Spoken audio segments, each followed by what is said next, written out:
Can you hear that knocking? Just a little bit. It's not. It's Mexico. I know. Yeah, they doing construction outside the house. Good morning, everybody. We are live with Miss Asia Marie. She has been so gracious as to agree to come back and share an update with us about her life in Mexico. Um, Good morning. if you remember, Asia was here, I believe it was in March, um, which seems forever ago. Was it? Yeah, I have kind of lost all sense of time. I looked up and it was like, oh, it's August 1st, and I'm looking at my planner, thinking, didn't I just buy this? Yes, 8 months ago. So my concept of time is really thrown off. But Asia was here in March. She shared with us her plans to move to Mexico with her teenage son. And like I said, she has been so gracious to agree to come back and give us an update. So if you are here live this morning, say hello in the chat. If you are watching this on the replay, say hello as well. Let me know that you're watching on the replay. I'm glad you're here. Before we jump into things with Asia, I will introduce myself just in case there are new people here. Um, I am Adelia Borishade, but most people on the internet know me as Picky Girl Travels or Picky Girl Travels the World. I help Black women live life on their terms, whether that means helping them figure out how to travel, how to move abroad, or how to get their money right so they can do whatever the hell it is they want to do. If that sounds like your kind of thing, you definitely want to subscribe to the channel, turn on notifications. That way, the next time we have a new video, you'll be the first to know. So, Miss Asia, Yes. last time we spoke to you, you were about what, maybe a week or two out from your move? It might have it's somewhere in between there. Yeah, it wasn't more than two. Okay, all But I right. remember the house was a mess. Well, we didn't know. We didn't see any of that. Um, so you moved to Mexico. Yeah, we moved to Puerto Vallarta. So we had never been here before, which is we moved to Mexico before like that. But I think last time we talked about that because I talked about how much research I do. So I don't feel the need to do these recon trips that people do a lot. So yeah, we moved to Puerto Vallarta. We arrived and came right into our house. I had already gotten us a house, which is actually very different than. Because I want to ask you about that because my advice typically is to Mhm. not do that. And we did discuss that, um, and that you felt like it was a legit listing. You really liked the house. So how did that turn out? Actually, love the neighborhood, love the house. Don't like the property management, and I honestly don't Mhm. know if that's something I would have even been able to figure out if I was looking here, I right? don't think so. I don't Right. think so. So for me, that's just been an experience takeaway that I know now, but I don't feel like I could have prevented that from renting once in the state in Mexico versus being in the States. But love the location and the house so much that I have gone to look at other houses with my realtor just because the property management is so sucky. And I've been like, but it's too far to get to this, or it's too it's just it's not it's a pain point, but it's not enough to leave like the location in the house. So So, what I'm so hearing is it could be better, but it is not so bad that you're like, I got to get out of here right now. yeah, no, we'll be here, and even when I look for a new house, it probably stay in the same area. Like I love the thing about the area is we could walk to anything. We were literally 7 minute walk to the beach. We can walk Wow. to like two grocery stores. We can walk to markets. We can walk to two malls. Like we can literally walk to everything. And people say that about Puerto Vallarta, but I don't see it like that, right? So like there's other neighborhoods like, yeah, you can go further south and you can walk to restaurants and the beach, but you can't walk to the mall or you can't walk to the, the grocery store. So for me, is I like it. People say it's north. They say, oh, it's far, but I'm in Atlanta. Like it's not far. It's 10 minutes. Like that's not far, so I'm like, no, it's good for me and it's good for, and my biggest thing was walkability to the beach. That was my key thing because of one of my whole reasons for moving down here was for healing. So my whole thing is like, I always had said to my realtor, I don't want to have to get in a car to go to the beach. I don't want any barriers to get to the beach. I want to just be able to walk to the beach on my own. And so, she'll show me these places and they're beautiful and they have, but I'm like, but to get to the beach, like now you're giving me a 30-minute walk. Like that's a barrier on my own. Like it's hot. I don't want to walk 30 minutes. Then I want to walk on the beach. So I'm like, no, it's not happening.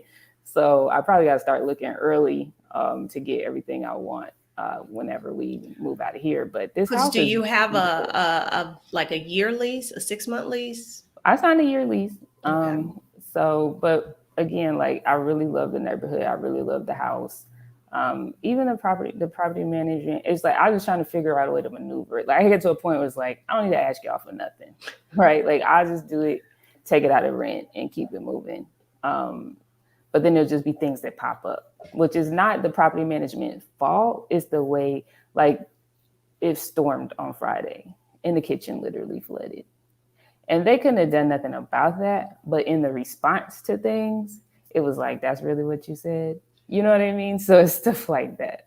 I was who was I want to say I was just talking to somebody about this the other day that really I kind of think that might be a Mexican thing that It unless could be. unless it is like something, I don't know, structural. Like a lot of what we would consider things, we people from the US would consider to be things that property management should handle. Like, this is your property, you should fix this. They're kind of like, no, you're renting it. Now let me give you That's your thing. let me give you an example. Part of the rent is them having a gardener lawn care to come do the lawn. They never have a person come. I was gonna say, didn't you cut the So I grass? cut the grass with scissors and I sent them a picture and they said, oh, that's great. We're so glad you found a way to do it. That's not a Mexican thing, Adelia. No, That's a BS no, thing. that's a BS thing. That's a So, BS thing. Because if they said that's included, that and should my be realtor included. is on the chat. We have a group chat for the house, and my realtor is on it. And she's always like, oh my God, I'm so embarrassed. Like, I would never handle my houses like this. I would never handle my client. Like, she's like, this is not how I do things. This is not. So, like, she's always there chiming in, like, oh my God, I can't believe they responded like this. Like, this is not representative of what we do here. So, So no, that is not a Mexican thing. no, it's like she was like, I cannot believe they said that. Like it was like they didn't get like, no, you're being sarcastic. Like this is Because a you shouldn't problem have had to cut the grass, with scissors. let alone scissors. You shouldn't have had to cut it at all. No, so it's stuff like that. But outside of that, it's we're happy. We like it here, and so that actually worked out really well. I don't. It's not my advice. It's not something I normally would do. But it just kind of happened to be that situation this time. Mm-hmm. So it worked out, right? Okay. And y'all didn't encounter any issues with the actual move with the dog or anything like that? No, that was like actually the dog was my biggest fear. She literally had been holding me back from moving back for years. And she took that thing like a champ. She got her little carrier and she was looking around and in the airport I thought she was going to freak out and whine and there was people on the plane didn't even know, I'm sure didn't know the dog was on the plane. Like she just not an issue at all. When we got to Mexico, I gave them like her vet paper, checked in at the whatever office and gave her all her vet papers and all that stuff, and they gave us some paper back and we just went on our way. It was like not not a thing. And I was just like, wow, I so could have done this so long ago. Had I known, I had always known she's like, we have taken road trips with her and she's a road dog. Like she loves the car, she will ride out. But I just wasn't sure if it, I was always like, it's going to be one or two extremes. She's going to be like the car and it's going to be super chill, or she's going to totally freak out because she has anxiety. So she's going to Okay. totally freak out and it's going to be on the other side. And I just wasn't sure which one. Well, I found out. So she's a little traveler because that was like not an issue at all. I was so grateful. Well, that's awesome. That's awesome. So, y'all been in Puerto Vallarta for 4 months? Yeah. And so, you know, was was there an adjustment period? What was your adjustment like?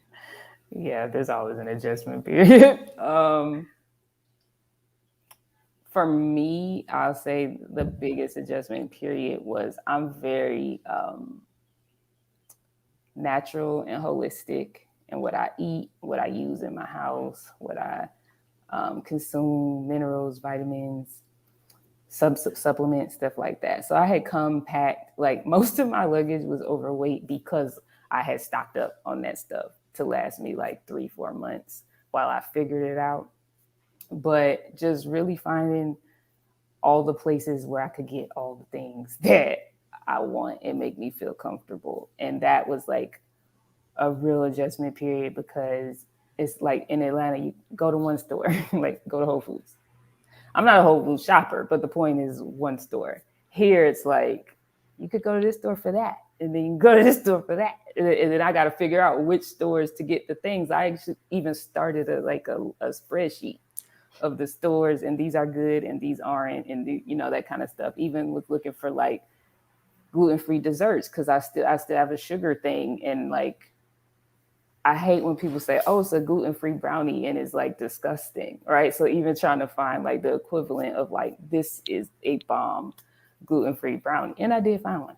But so that was the biggest adjustment for me. Outside of that, it really wasn't a super adjustment. Like then it becoming like cooking and just feeling comfortable, like this is home. Like just feeling comfortable with I got everything I need to cook the meals that I feel comfortable with or the meals that I like to eat. One thing that I still haven't adjusted to and never will probably is cooking in this heat. Like this is a whole nother level And cooking when in you this heat. say heat, what are we talking about? I don't know. I don't check the temperature. I literally don't check temperature. I used to live in Chicago, never check the temperature because cold is cold and hot is hot. Like to me, I don't know. What I know is if I'm standing, here's heat. I'm laying on my couch, literally not moving and drenched in 5 minutes. I'm standing in my kitchen, just standing, and the fan is doing nothing. So I Okay. haven't even turned on the heat yet. I haven't even turned So, on the stove, just so it's standing there. hot. It's hot. So cooking in the heat. So the irony is I've started making more like soups, chilies and stuff because I could throw it all in a pot and walk out the door versus like sitting there and cooking, over like various aspects of a meal. But I don't enjoy that and I don't think I ever will, but I have very clear goals in my first 2 years while I'm in Mexico, and one of them is to be debt free. So while we do eat out sometimes, it's not like the norm because I have my eyes set on these goals. So I just get in there and I'm like, what can I cook quick or without me having to stand here and run out? Because the minute you walk out the kitchen door, like into the living room, it's like, oh, So much it feels cooler. much better. Yeah. Good morning to the folks who just joined in. Asia of Doing Life Afraid was with us back in March, where she shared her plans and her strategy for making a move to Mexico. Now we are four-ish months Gorgeous. later, and she's there, and so she's giving us an update. And if you've got a question about her move to Mexico, what life is like in Puerto Vallarta, ugh, Port, Puerto Va- Vallarta. Vallarta. Um, leave that in the comments so you can get your question answered. Now, you mentioned you're moving there sight unseen, Mhm. but part of the reason you chose it, you got the ocean, you got the mountains. Did Puerto Vallarta live up to your expectations in that sense? Like, did it deliver on what it promised you? Yeah, I mean, we're in an odd situation, right? So like we're in COVID, which means that I'm not taking the approach that I would have if it was not COVID, where I'm like, let's go do the hiking, let's go do the tour, let's go do, right? So, like, there is a lot of Puerto Vallarta that we have not experienced at all. And what I can say though is visually is stunning. It's beautiful. When I look at things to do, there's a plethora. So when I get to the level of comfort of going out and doing all the things, there's stuff for me to do, a variety of things for me to do. There's activities. So yeah, on that, what we one thing we did when we first got here, the first weekend, I think we went to this restaurant you can only get to by boat, and that was an adventure. And that was actually really nice. That gave me a good idea of what it could be like living here, because you got to see the mountains, you got to see these hidden beaches, you got to see, all this stuff, and it was really gorgeous. And I was like, okay, this is nice. So I haven't jumped in, but yes, it's like at first I'm like, but I have learned that's how I am with every city. I was like that with Mexico City. I was like that with Guanajuato. Like, okay, what is this? But then when you get in, you're like, oh, this is beautiful. Like one of my awe-inspiring still. Like yesterday, I went to the beach yesterday morning, and to stand on the beach and then see the mountains like all around them, it's just like, God, that is so gorgeous, so yeah, it's something to explore. We still have lots of time. One of the things that I also did was to not like jump into all the things, because usually I'm a jumper into all the things versus like a slow rest and slowly unravel type of thing. And I've been learning how to slow down. Everything's not like a track race. So that's been part of it too, of like, I don't have to, like, we moved. We didn't come to vacation. So I don't have to go explore every tour in every cranny of the city like in the first 2 months. And you're expecting that. How long are you thinking y'all will be there in PV? I did not move here with any end Okay. goal. Okay. Okay. Not at all. And if we do move here, it will not be to the States. Well, yes, I understand that. Okay. Now, one of the things we talked about before was that you applied for temporary residency Mm-hmm. and you got approved in the US. And so when you get the visa sticker in your passport, you get 6 months in which to get to Mexico. Y'all beat that. That wasn't a problem. But then once you get to Mexico, you've got 30 30 days days. to finish that process. Can you talk about what that was like?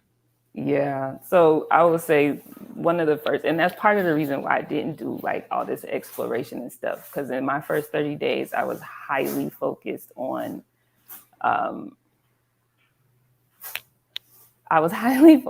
on health insurance and completing the residency. And I will tell you, what I had never, I won't say nobody does, but I researched a lot, and I hadn't come across anybody talking about this, was the back end costs of the residency. You hear a lot about the US part of it, but I didn't hear a lot about the back end costs on the residency. And so for me, I was like, oh, I'm coming out some more money that I didn't anticipate coming out right away. So what I actually did though, because moving is a lot and maneuvering through is a lot, and you don't realize the drain you don't realize how high gear you're in until you don't have to be in high gear anymore. And so when I got here, I realized, oh my God, I've been running, like mentally just running, and I don't have it to keep doing it. So I actually hired somebody to help me through Because it. that was going to be my question was, did you do Hmm. it yourself or did you hire No. somebody?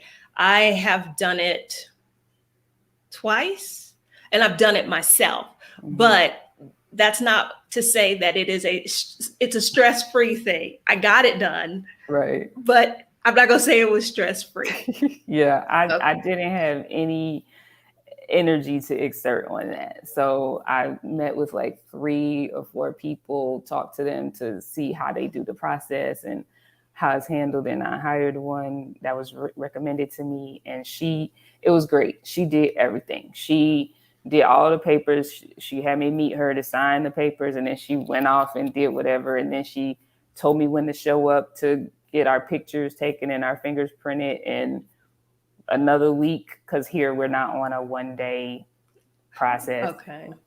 It was show back up to pick up your card. So for me, that was ideal because I didn't have to do anything. And the immigration office is literally 2 blocks from our house. So she'd call me like, your cards, but I was just like, I'm done with a meeting. I'll run up there now. So for me, that was the best method. What I had found with the 3 or 4 people I talked to was they generally charge between 250 to 400 above the fees for for And residency. you're talking US dollars. Yes, I'm talking Okay. US dollars. So you have your residency fees for each person. And then if you hire somebody else, they have whatever they decide their fee to be on top. Now, did they charge you one fee for the both of you, or did they charge you a fee per applicant? It depended on the person. Okay. So some people told me one fee per applicant, and then other people just said, "This is my fee." Okay. So the person I went with, she was "This is my fee." So it And just how long depends. did it take from when she submitted your initial paperwork to you got your cards? Um, no, I think maybe it was solidly probably a month. Okay. And Hmm. I asked because you mentioned there are some immigration offices in Mexico that are on a 1 day thing. Hmm. Like Mexico City Yeah. is that now. Hmm. When I did mine, it took a solid month. You went Hmm. up there, you did it, you came back in 2 weeks Yeah. to, uh, Take the take your pictures and yeah. picture, and then it was another 2 3 weeks before you got your card. So that's, if anybody's watching this, it's your experience with that piece is going to vary depending on where you are in Mexico, because there is not standardization. Mexico doesn't really do standardization. It's That not a thing here. it's not a thing here. So it's really going to depend on which office you go to. Hmm. Okay. And did y'all just do 1 year? Yeah, we just did 1 year Okay. initially. Because like I said, I wasn't planning on coming out my pocket with almost $1,000 on the back end. So I was like, let's get this 1 year. I had time to get my financial place where I want it to be. And then I'll go ahead and do the bigger 3 years when we renew so that we can just keep going. Yeah. Yeah. Um, and so that y'all now are residents of Mexico, Mhm. and all of the benefits that Which I don't that even includes. understand. I still need to understand No, all the really, benefits. the benefit is you can come and go without having to worry about being at the whim of the immigration officer. I know Because that, but I thought that there's local benefits too. Like, there should be, yeah. like, some museums have a price for foreigners and some have a Hmm. price for residents. Things like that. Hmm. Uh, but outside I of need that, to find out. I can't say that, or at least here in the city, I can't say I've seen any benefits like that. I will say I know that for not to make this into a thing because I really don't want to, but I do know for COVID you have to have your residence card if you get it here. You can't be a Oh tourist here yes, getting yes. the shot. So that part. is key too. Now, how has your son been with this move? Because this is not his first move abroad. This is not his first move to Mexico, but he's older this time. Yeah, So that was a concern. how's that piece of this move? It's been interesting. It's been good. I say interesting because there's always things that surprise me. And so he definitely had his moments, of like I miss my friends, because one of the things that happened was my whole theory was, well, if when we leave, it doesn't matter because even staying in Atlanta, we're all doing this remote thing. And one of the things that happened as we left was everybody started getting back together. And it literally when we left, like the Mhm. week. And so it was like, oh geez, right? Like this is not part of the plan. So that started he started seeing that some of his friends, and that started becoming a he wasn't like he didn't what it was there was never like a I want to go back to Atlanta. It was just always I'm really sad. Like I'm really sad Hmm. that they're hanging out and I'm not, and that kind of thing. But we talk through it, and we have open conversation about that kind of stuff. I don't push like I this is not for this, but I parent very differently too. So, a lot of that, I give him space to feel those feelings. I'm not insisting he, go ahead and get your day done. I don't care if you're And get feeling over sad. it. Like I give him the space to do the thing. Like if you want to color all day because you're sad, you can color all day because you're sad.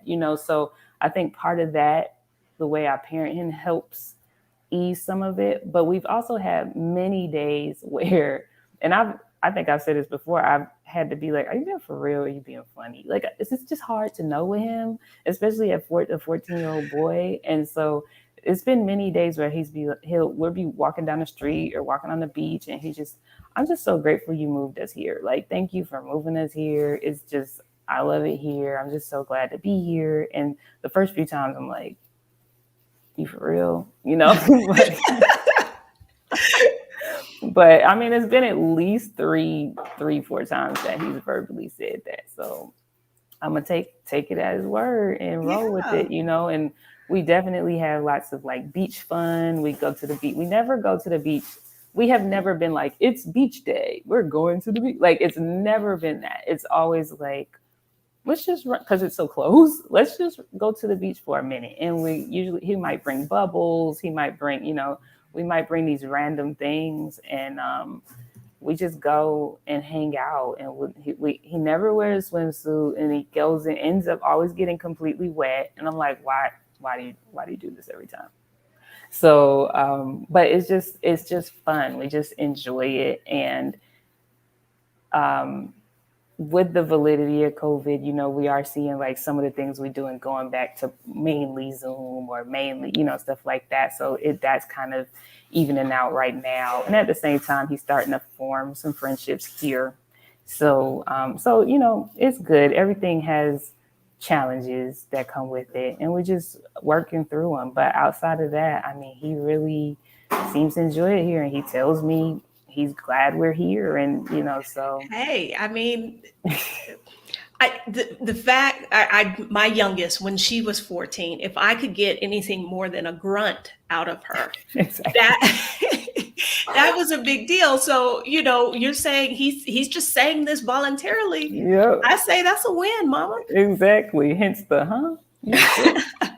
So Jessica saw you speak at Exodus Summit, and she was wondering, can you provide an update on how schooling is going? Is yeah. there a cohort of kids that your son socializes with? So if she saw my Exodus Summit, you know that my schooling methodologies are not standard at all. So we generally cycle through different periods, and with the move and everything, it's been a period of learning through life and allowing space for adjustment.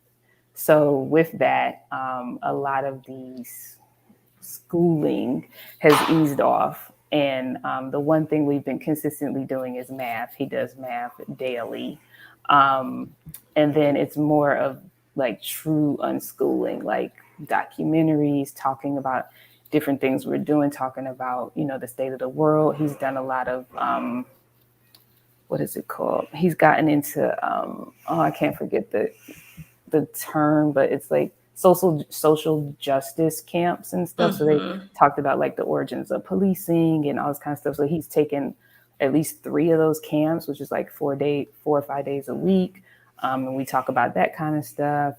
He's doing a lot of now 3D, like wooden 3D puzzles. So like engineering type stuff, really. And so it's looking very informal It's right not now. looking like school. It don't look like school, and that's fine. But we've always done that. Like sometimes we'll, people say summer break. We never really break in the summer. We always really do school, and then we might break, like all of November, December, right? So it never looks like what it looks to other school. But I will say this: I um, I did enroll him in a Democratic high school that starts next month. It's online, so we'll see how that goes. But I'm very excited. He seems excited. It's democratic. So again, it's not standard. But I think it'll be really good for him. And as for like socializing here, PV is an interesting place. I'm learning. It's really going to have to be local kids that he connects with. A lot of the people that come here are either older or they have younger kids. It's not a ton of people with teenagers or, these big social groups that he could You just, the foreigners who come the to foreigners. PV Yeah. aren't don't really have teenagers. Yeah. So it would have to be a lot of more local kids. So one of the things I've really been looking into is different activities for him to do. So we found like a drumming school, and he really wants to play tennis, but I found tennis classes at the Sheraton for like ridiculous, exorbitant prices, which I'm not paying. So I'm looking for a local tennis school. So it's really going to have to be stuff like that. So he has made some expat friends, but the bulk of it is truly going to come from once he gets immersed into classes in the community. How's his Spanish? No, not there yet. No. But that's one of the things for with this school is daily Spanish classes. So getting that together.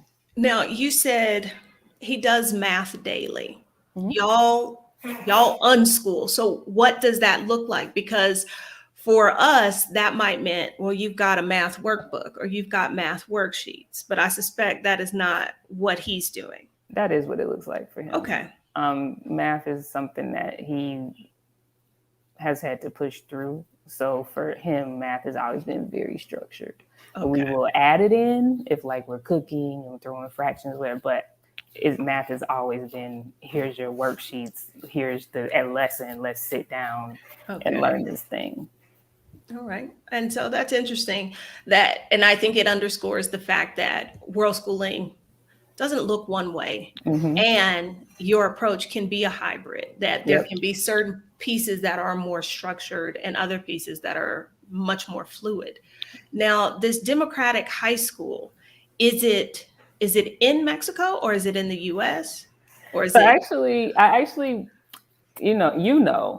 you meet people through Facebook groups and all. So I met this years ago. I don't know how. I don't remember how we connected. She's a professor in some university in Seattle. She moved to Mexico, was a teacher in some school, doing all this stuff, right? PhD, whatever. And then maybe like 2, 3 years ago, she comes to me. I have this idea for this school. I think it'd be amazing to do this thing. And I would love if you had any input, if I show you paperwork, whatever. She did. And at the time, I didn't have a lot of energy. I had just started dealing with a lot of my health stuff. And so I chimed in where I can, but not a lot. And I just kind of moved on. And little did I know, she started this school. And she's got some phenomenal teachers. She understands like the racial dynamics going on right now. She understands the neurodiverse no thing. So actually, most of the kids that are coming to this school are more like boys his age. It's a high school, so it's boys Mm-hmm. his age, and they didn't fit into the public structure. And so you do have to have a different type of teacher. You do have to have a different type of approach. You do, and so that's why I feel like it'd be a good fit. So she's actually based in Mexico. Okay. And then there's students from the U.S., there's students from Mexico, and I feel like there's another country. And then there's teachers combination too, U.S. based teachers, Mexico teachers, and I think there's a teacher from another country. But one of her things is also expanding for the kids if they want to go to school abroad for college to be prepared for that. So she's started with I think the mid junior year to senior year, they can start taking this. There's a class they take where it's literally all Spanish. So it'll expand to other languages. But if they want to go to a university in Mexico, say, then Yeah. they are used to like the cadence of it's all Spanish. So it's a really good combination. And they have like, of course, they have the basics, but the kids get to pick what they're learning. So like the English class was I forget what the focus is going to be, mutations, something like that. So, and the kids pick that, right? So then I'm sure they'll get literature and works around like mutations and dig into it in that kind of way. And like, so the history is like a indigenous history of something, like it's not just U.S. history, you know what I mean? So my son reviewed the classes and everything, and he's like, "Yeah, we can give it a go." So And upon completion, what kind of diploma would he get? Or is well, there it'll no just be diploma? just like homeschool, right? Okay. So there's no Okay. diploma unless you make one, but they do have a partnership with an agency that will work with you to have a U.S. diploma if you want to If do that's that. what you want. Hmm. Okay. All right. Pamela has a question. Do you have to have residency to attend different types of schools or programs and camps? Um, Camps, no. I can't answer the schools because I haven't really looked into them. Mhm. um, I'm not sure. When I spoke to Roxana Bangura, who is in Veracruz and did enroll her daughter in the schools there, I think technically you need to have like not a corp necessarily, but there is some student number, but they worked with her to Mm, enroll her child mhm. even though they didn't have the proper paperwork at the time. That makes sense. So I would imagine, again, Mexico as a whole, and I know this is a big generalization, we have rules and laws, but the enforcement piece, nobody wants to be the person who has to say, no, you can't do this because nobody. So I would imagine you There's could, probably some. there's, that you could probably find somebody to work with you, Yeah. is what I suspect. That's what I suspect. But for like camps and like extracurricular activities and other kind of stuff, no. No. You pay. That's it. Can you And pay? And if you can pay, let's go. um, there was something I was going to ask. Oh, one of the questions I see that comes up about like, or with parents who are considering unschooling or world schooling, that when they settle in a place for a while, like running into issues with mandatory school enrollment in a particular country. And has that, or is that a thing here in Mexico that you know of? Like, Mm-mm. you're okay. It's not a thing here in Mexico, which is one of the reasons I like Mexico. Like I'm very aware, not gonna go to Germany, not gonna go, because they will do that. But in Mexico, it's not really a thing here. Again, I have heard only once. So in all the years I'm doing this, I'm not saying the one time I've heard it is the thing, but I actually had heard one time that Mexico does have parameters around homeschooling, but nobody enforces it. But again, I only heard that once. I haven't seen that repeated anywhere or anything. So I don't know how true that is, but I've never come across anything that had requirements where, like, if you're going to Germany, you better just go visit. You ain't moving there if you want to homeschool. That's like not going to be a thing. That's not a thing. Yeah. And I imagine Germany has some special historical reasons why they want to make sure that Yeah. everybody is in school and Right. We learning the understand that. same things, Okay. All right. And if anybody else has a question specific to unschooling or specific to moving abroad with kids or life in Puerto Vallarta, please drop that in the comments. Don't leave without getting your questions answered. Now, as much as you did all the research and all the planning, what were the unexpected things? The unexpected things. I mean, the unexpected things are like the little stupid things, right? Like, I'm really bugged about the sewer system in Mexico. About the what? Sewer system. Ah, Like, the minute it rains here, it's flooding because there's no, how like in the States, you literally have graters everywhere. Like, well, we have gutters here, but the gutter is literally this big. I don't know how that's supposed to keep up with a sudden rainfall. So, yeah. And to me, that's a no brainer. Like, yeah, if it's a y'all no. would build bigger gutters, this They're wouldn't be a literally problem. they're literally, if you hear the noise, they're literally building the street outside my house. So when we got here, it was cobblestone. I think the week we got here, they ripped up all the cobblestone because they're building condos across the street. So they're trying to make the street nice because who wants to buy a condo on the janky cobblestone street, right? I like cobblestone, but the street was janky. So they've been doing, and it takes forever. Like in the States, if we're repaving the street, like it's like at midnight, we about to do this thing. When you get up, it's gonna be done. It's been like months. It's literally months. I done seen them dig up and flatten the street at least 5 times. Why do you keep digging it up? Why would you flatten it again if you still got to dig anyway? So they're literally repaving the street, and I'm like, okay, so the next time it rains, it should be better, right? Because I've seen them digging and putting these pipes in. No, it flooded on Friday. So I'm like, so explain to me what y'all doing here, because it didn't do anything. So it's like stuff like that where like I didn't expect to have to come downstairs and like clean up flooding from the rain, stuff like that. And everybody's like, oh yeah, my kitchen flooded from the rain last night. Like it's a It's a thing. People everyday thing. are I'm used like, to it. this ain't no everyday thing for me. So that kind of stuff. I really haven't had many gripes. They've gotten really good here with like delivery and all that kind of stuff. So I really haven't had much around like the social distancing isn't really a thing here. And we kind of adjusted to that. But if we just don't feel like dealing with this, like let's just have it delivered.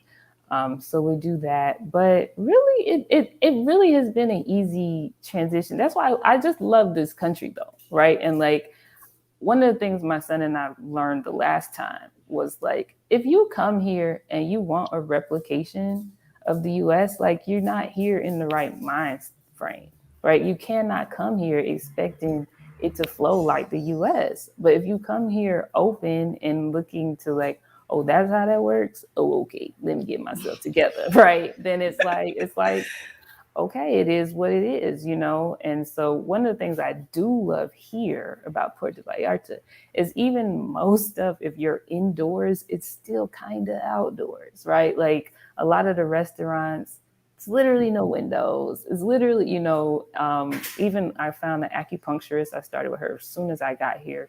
She would have all the windows open, all the fans going, nobody else in there as I was in there, stuff like that. And so that's been a nicer surprise. I actually really like that. But I just try to adjust. I'm like I said, I'm struggling with the flooding, that kind of thing. But generally, I just adjust. I'm like, oh, okay. Thanks for letting me know that's how it works. I'll Because now it's get it rainy together. season, Hmm. and I assume that it's there like it is here in Mexico City, around 4 or 5 o'clock every day. It Yeah. rains. So Um, actually, it's interesting. So around 4 or 5 o'clock, it starts to act like it might rain. So it's like drizzle, and sometimes you don't know if you should like leave and go home, or if it's like nah, it's like Florida. Like no, we just sit here for 30 minutes and then it'll be gone, right? But what it does do here is it seems. I was just joking with somebody the other day. It seems like here the sky understands night and day because the heavy rains only come at night. Like it's literally like 9 o'clock, and then it's like it's crazy, right? And that's rarely during the day. Like not ever really have I seen it rain like that during the day. It's always at night. It's like oh, and there's these crazy lightning storms, and but not during the day. During the day, it's always pretty. You still go out. You have your like in Atlanta, it would be like gloomy and the rain, just horrendous. It's like no, you go have your regular day. Go to the beach, go do your thing, and then at night it's gonna go crazy, and then the next morning it's back. So and that's a nice. since y'all have been there, how has the COVID situation changed? Um,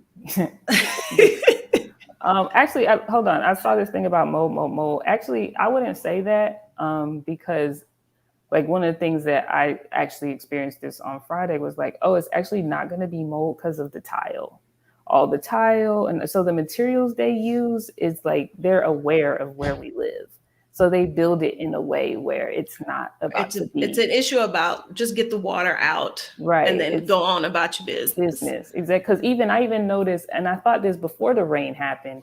I noticed the tile kind of comes up The on the wall. floor, some on the wall, some, and I was like, oh, that's interesting. I never noticed that. And then when it flooded, I'm like, oh, that's why. That makes a whole bunch of sense because it's still not hitting the walls or whatever. So they really build things here. They know where they live, and they use the materials to adjust to those kind of things. So I wouldn't automatically say, oh, it's a whole bunch of mold because that was my first concern too.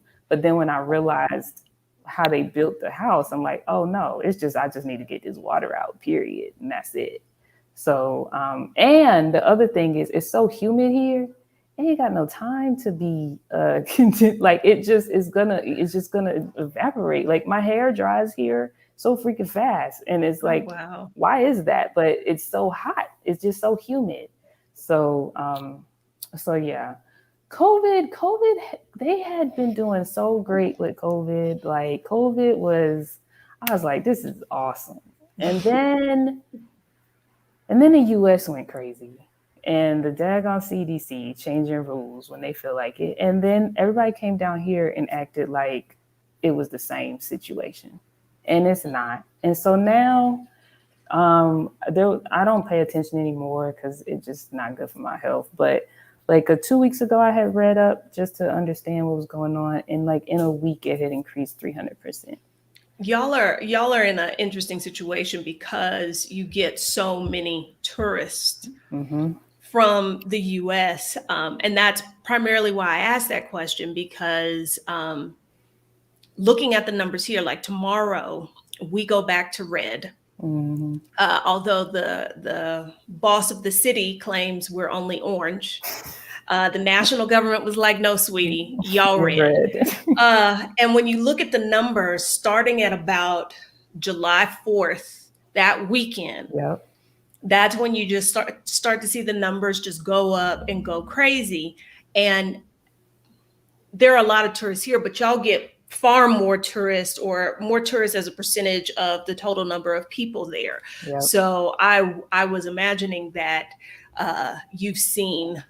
Yeah, the numbers have spiked, and it's unfortunate because a lot of the locals, they're working in the hotels, they're working in these places, and it's like that's why I said the thing about the restaurants. I don't even wouldn't even want to say it's the restaurants because it's all open air. They do try to keep the tables spaced, right? So let's say it's like the hotels and all these indoor spaces where you have to, and it's like it's not okay. And I sit here and I see these tourists come, no mask, no nothing, and it's like it's not cool, and Yeah. so it's really become an issue, and they just come and go, and they swear because they got vaccinated they're good, not necessarily, and you're coming here where they haven't been vaccinated here, and so it's like it's crazy. What is the vaccination like in PV? Because in Mexico City, they have started vaccinating people over 18. So like they started back in, I guess it was like January, February, over 60.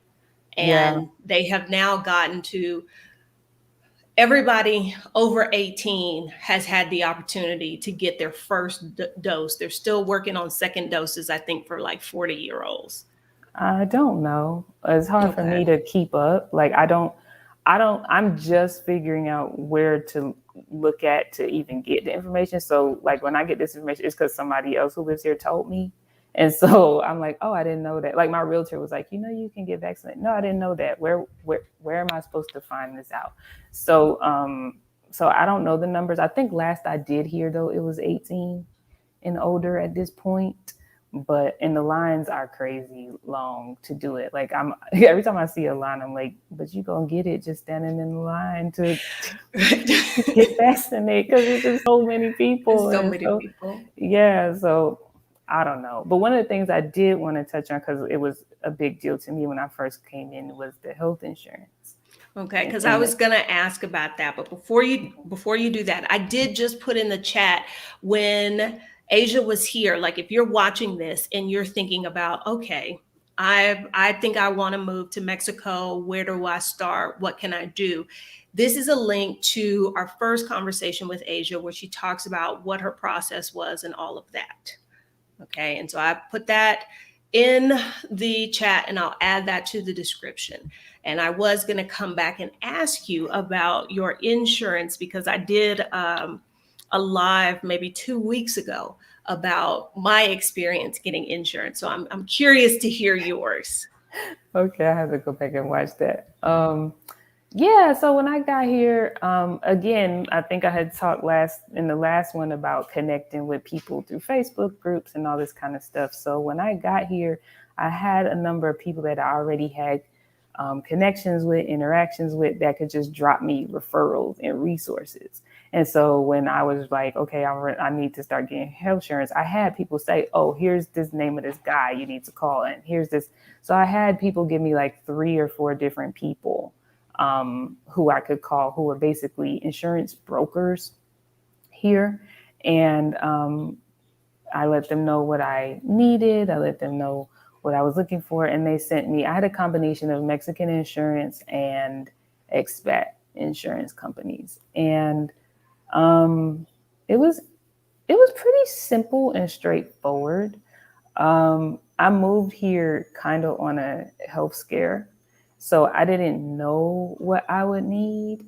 And so that axed out the Mexican insurance for me because the Okay. Mexican insurance is very, like, it takes you daggone 2 years to fully get your whole body covered. Yes, and that is one of the things. I did put the link in the chat and I'll add it to the description as well. And that's one of the things I talk about that is not something we're used to coming from the US, waiting periods. Like, Yes. you develop cancer, well, don't do that for 2 years or we're not going to treat it.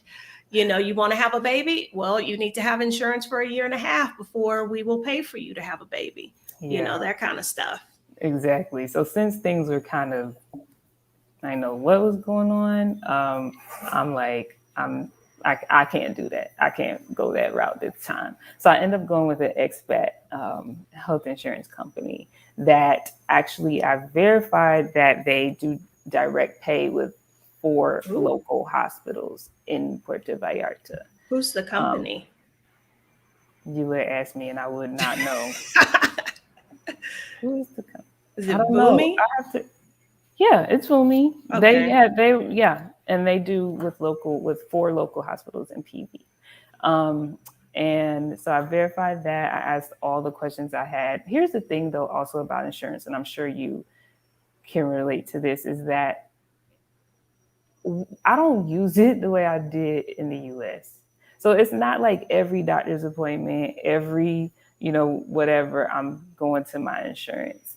Um, it's more like the big things, right? It's It's almost catastrophic or catastrophic. major Yeah. illness insurance is, and that's what I found with most of the Mexican policies. They don't cover like preventative care. Like, Hmm. and I don't think the expectation is there for them to do that. Hmm.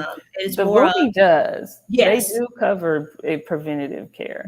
When I was looking, what I found was if that is something that is important to you, that's a feature you tend to find in expat health insurance Hmm. policies, not a Mexican policy. That's not really a thing that they That do. makes sense. But even with me having that, like going through what I need to do, like no, I just go to the doctor, and I will tell you, I have gone to a lot of doctors in my short time here because I didn't know what was going on.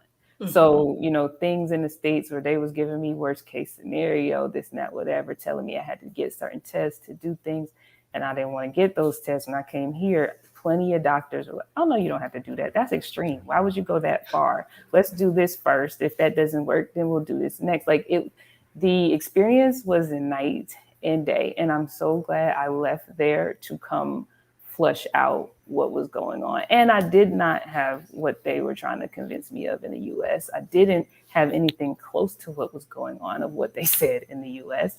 And they literally like try to scare the hell out of you. And I come here and it's a completely different experience. I've seen so many specialists. I've seen so many out of the norm acupuncturists and that kind of stuff. And it's just been like a partnership, like a team, and the price I've paid for all of it is just like a joke. Can you throw a number out there? Yeah, Because I'm sure. sure people want to know.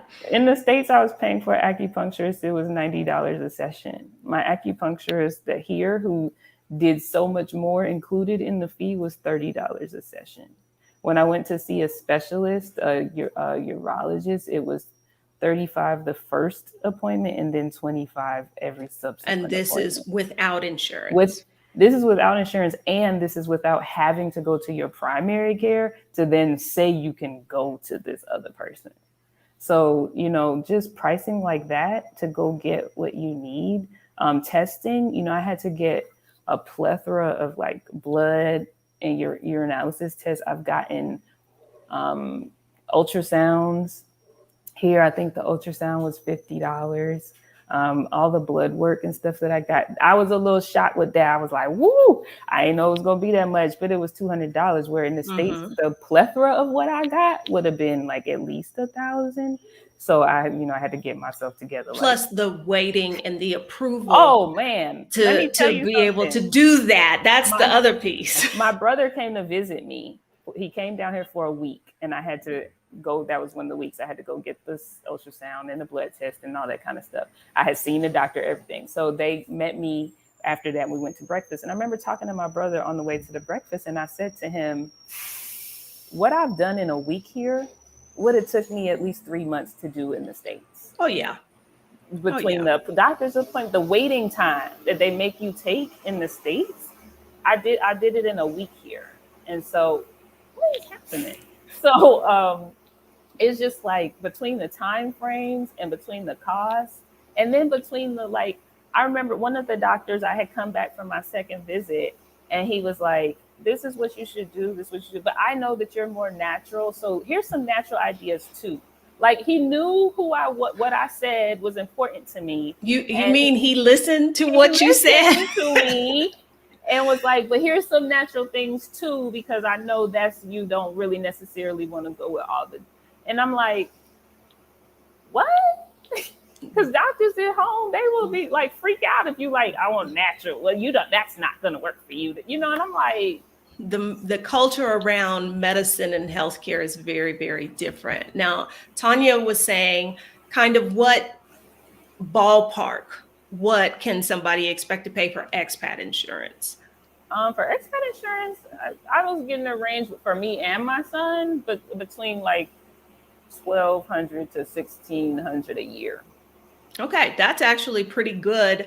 The one company that I got a quote from, it wasn't somebody who specifically did business in Mexico. It was much more global. Mhm. Was about maybe between 2,500, 3,000 a year.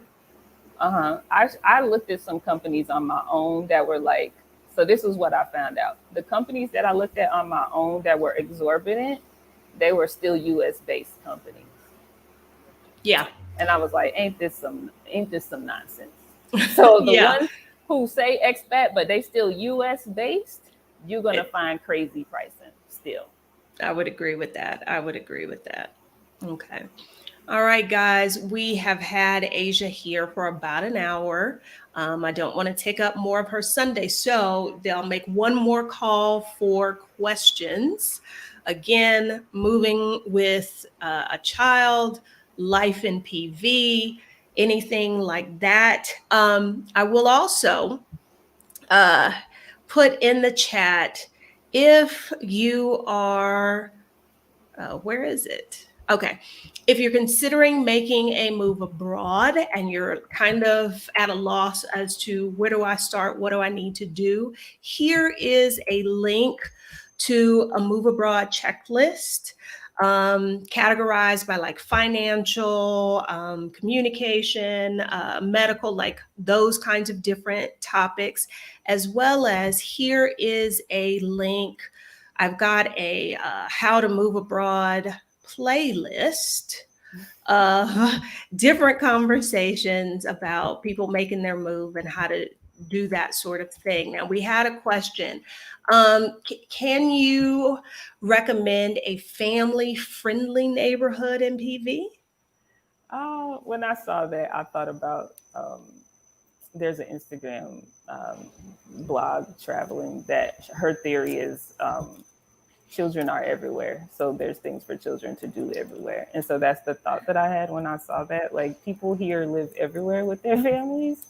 But if you, I mean, when I see people recommend city areas that's family friendly, what I notice is those areas are more catered to expat living, expat comforts. And to me, I don't necessarily think that makes it more family friendly.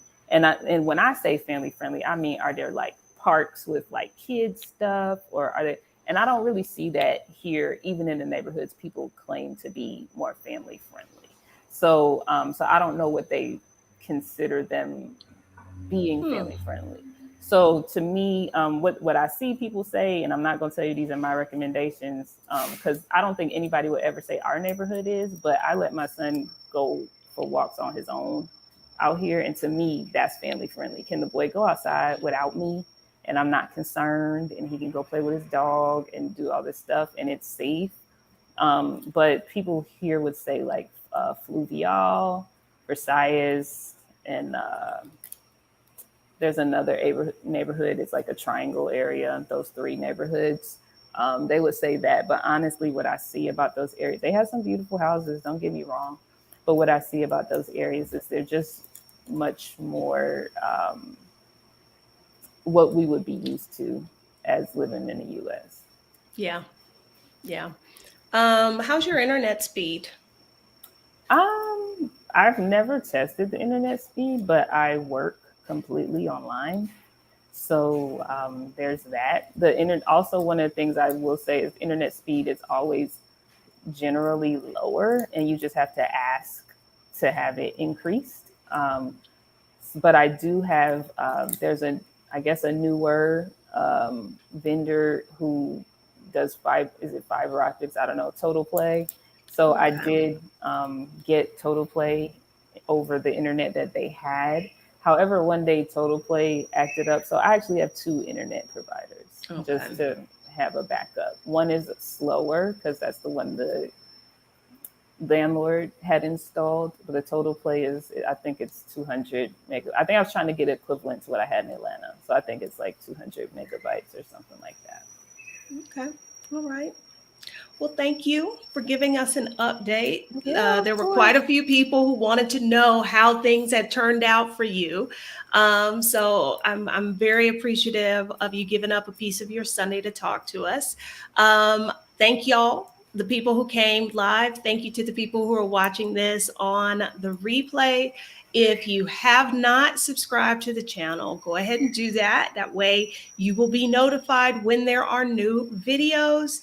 And what's today? Sunday. Oh, tomorrow, remember, this is Financial Confidence Week here on the YouTube channel. So every Monday this month, there is a new financial confidence or video, a new financial video on Monday. So that's what you can look forward to tomorrow. Okay. So bye, Thank y'all. you. Have